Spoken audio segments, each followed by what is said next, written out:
Na pesquisa de um acontecimento histórico, encontrei sempre duas realidades: a realidade oficial e a realidade oculta. O objetivo deste canal é apresentar-lhe essas duas realidades.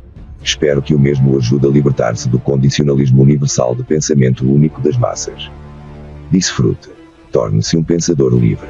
Bem-vindo ao canal Eugenia Mental.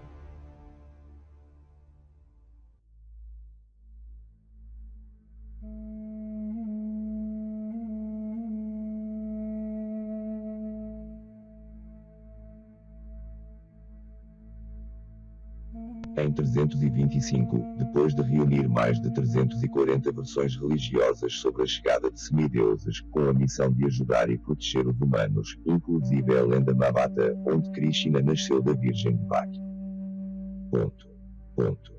A lenda sobre o deus Sol invicto, a lenda sobre a vida do deus egípcio Horus, etc. E já que o prazo de validade do deus Apolo estava terminando, o povo precisava de arquétipos, e Spartacus tinha enfatizado a mitologia de que depois da morte Deus recompensa os injustiçados e os sofridos. Constantino aproveitou que o Deus Sol invicto dos soldados estava-se a alastrar, enquanto os deuses romanos estavam em processo de decadência.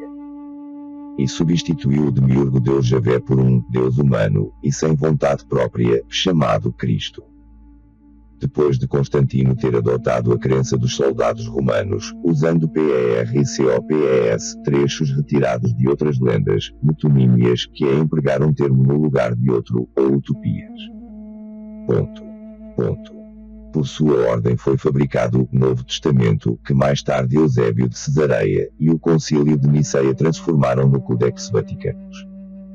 Em 326, quando o Novo Testamento começou a ser fabricado, Constantino aceitou o argumento do bispo Atanásio de Alexandria, de que, assim como o mundo possui 4 coordenadas geográficas, o Novo Testamento deve ser apresentado ao povo como ter sido escrito por 4 escritores diferentes. Constantino determinou que as versões reunidas, assim como as compilações, e a remodelagens das versões religiosas que estavam entranhadas na mente coletiva do povo, fossem apresentadas como sendo inspiradas por Deus. Embora Constantino já se tivesse se apresentado como o protegido de Hércules, um seguidor do deus Apolo, e um servo do deus Sol invictus. Para unificar o Império Romano, que estava dividido em 4 partes. No ano 04 a.C., também houve um líder religioso chamado Menahem, o Essênio, que teve destaque, e que passou por situações semelhantes às da mitológica execução de Jesus o Cristo. Em 136, após a terceira revolta judaica, comandada pelo herói Simão Bar Kokhba, que foi considerado o Salvador, e o Mashiach guerreiro, os romanos aniquilaram mais de 1 milhão de judeus, e proibiram que os sobreviventes continuassem a venerar o guerreiro e sanguinário Deus Javé. Em 312, na noite anterior à Batalha da Ponte Milvia, depois de ver no céu um asteroide que caiu próximo de Roma, Constantino afirmou tratar-se de uma cruz flamejante, com a mensagem divinas, invoque signo Vinci, sob este signo vencerás, e mandou substituir a águia romana dos seus emblemas, por monogramas XRO. E como os soldados acreditaram que lutavam por Deus, e não por algum rei, eles venceram a difícil batalha. Ajudaram a unificar o Império Romano, que estava dividido em 4 reinos. Em 13 de junho de 313 o Édito de Milão, ou Édito da Tolerância, declarou que o Império Romano é neutro em relação aos cultos religiosos. Antes de 313, e do Édito da Tolerância de Milão, não existia a Igreja Universal, pois a primeira Igreja Católica foi fundada em Niceia, em torno de 326. Até 326, os religiosos reuniam-se nas catacumbas, ou nos altares de adoração para homenagear a deusa Ísis, e não a Virgem Maria. Em 330, para decorar Constantinopla, a nova capital do Império Romano, Constantino saqueou o oráculo do deus Apolo e os templos pagãos, mas mesmo assim, Constantino foi considerado um santo. Pelo que foi mostrado, faz-nos pensar se a Bíblia pode ou não ser confiável. Em 335, Constantino determinou que o local onde o corpo de Cristo foi sepultado é a Igreja do Santo Sepulcro, que tinha sido construída pela sua mãe Helena.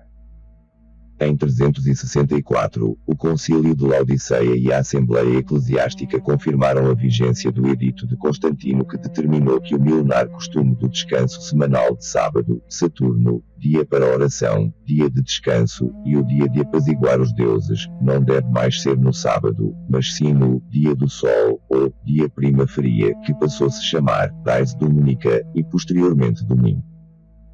Em 381, durante o primeiro concílio de Constantinopla, foi fabricado o credo, creio na Igreja Una, Santa, Católica e Apostólica.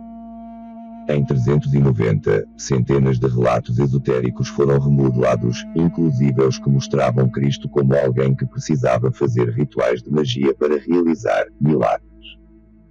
Em 393, o Concílio Cânone de Hipona, mesmo só tendo poder sobre as paróquias de Hipona, África, determinou que a Igreja Católica está acima da Bíblia, e definiu o cânon bíblico para os cristãos. Em 397, o Novo Testamento, que começou a ser fabricado por ordem de Constantino, foi apresentado no Concílio Geral de Cartago. Incentivou-se a criar uma única religião. Bem como o Deus Sol Invictus foi transformado no arquétipo Cristo.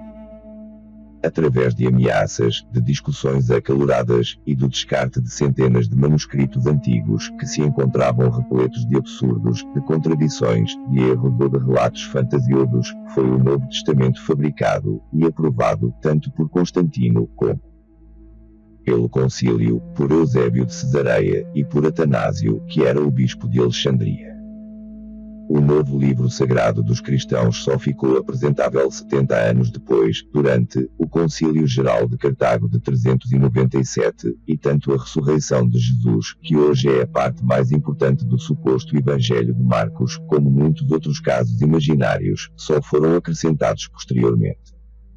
Observando que através do controle da informação e do fanatismo é possível se manter no poder. Constantino uniu-se aos que tinham acesso às narrativas de outras épocas, incutiu o valor didático existente nas lendas e acontecimentos do dia-a-dia, trocou o culto a deusa Cibele dos mortos e da fertilidade pelo culto à Virgem Maria, transformou as lendas de Yeshua da Galileia, Ben Pandira, Simão Pereia, Iroanã, Toidas e Benjamim, o egípcio, no profeta Jesus, investiu na mitológica vida eterna, incorporou a doutrina da Santíssima Trindade ao cristianismo, e em vez de se invocar o nome de Deus, passou-se a recitar os títulos, em nome do Pai, do Filho e do Espírito Santo. Em 533, para agradar a esposa Teodora, que tinha pavor de reencarnar em circunstâncias penosas, Justiniano usou o Concílio de Constantinopla para excluir a reencarnação do Novo Testamento, e determinou que a reencarnação fosse anátema. Constantino juntou os adoradores do deus Sol Invictus com os devotos da deusa Ísis e do deus egípcio Horus, que se escondiam nas catacumbas, para poder reverenciar a sua crença. E usando o deus Sol Invictus dos soldados romanos como referencia, foi aos poucos fabricando um novo Messias, que seria um enviado das estrelas, e que recebeu o nome de Cristo. Constantino mudou o descanso semanal de sábado para domingo, como havia sido sugerido em 199 pelo bispo Vítor, e transformou a Páscoa judaica na Páscoa cristã. Sendo que com o passar dos anos o novo Messias terminou virando o atual Jesus Cristo. Mas ao contrário do que os cristãos atuais pensam, fora das cidades a Boa Nova não teve aceitação. Durante centenas de anos, os devotos de outras crenças permaneceram fiéis aos seus deuses. Os homens do campo, que receberam a denominação de pagãos, recusaram-se a crer no novo Cristo, foram focos de resistência à nova religião, e não aceitaram a chamada Boa Nova. Para chegar à versão atual, o cristianismo perseguiu os pagãos, passou por várias metamorfoses, absorveu mitologias, e agregou diversos fatos históricos, que são usados para fingir que Jesus teria existido. Constantino, o último imperador pagão, desativou o símbolo religioso do peixe, e no lugar do peixe adotou o costume de representar o enviado das estrelas através do crucifixo. Em 680, durante o Concílio de Constantinopla, ao se abaixar a barra do T, da cruz tal do deus Tammuz, a logomarca do cristianismo mudou de peixe para a cruz cristã, atual. Apesar da cruz flamejante que o adorador do sol Constantino afirmou ter visto no céu não ter sido a cruz latina, e sim, uma esperteza, que ajudou a salvar o seu império. Desde então, a cruz tem sido empregada para dar uma aura de justiça, de legalidade e de divindade a diversas atividades como as cruzadas, os soldados da cruz, a Inquisição, a escravidão, a catequese, a evangelização, etc. Após a invenção de um Deus exclusivamente bondoso e capaz de se sacrificar pelos humanos. Foi necessário inventar também uma entidade maligna, cujo único objetivo seria praticar o mal e desencaminhar os humanos. Até porque, sem o medo dos terríveis castigos divinos, ficaria difícil controlar a população. Constantino transformou a nova crença numa arma de guerra, e usou a necessidade que o religioso tem de acreditar num Deus, a quem supostamente poderia recorrer, para fabricar tanto um novo livro sagrado, como a boa nova, de que o Filho do Deus dos céus teria estado entre nós, e que ele teria se sacrificado pelos humanos.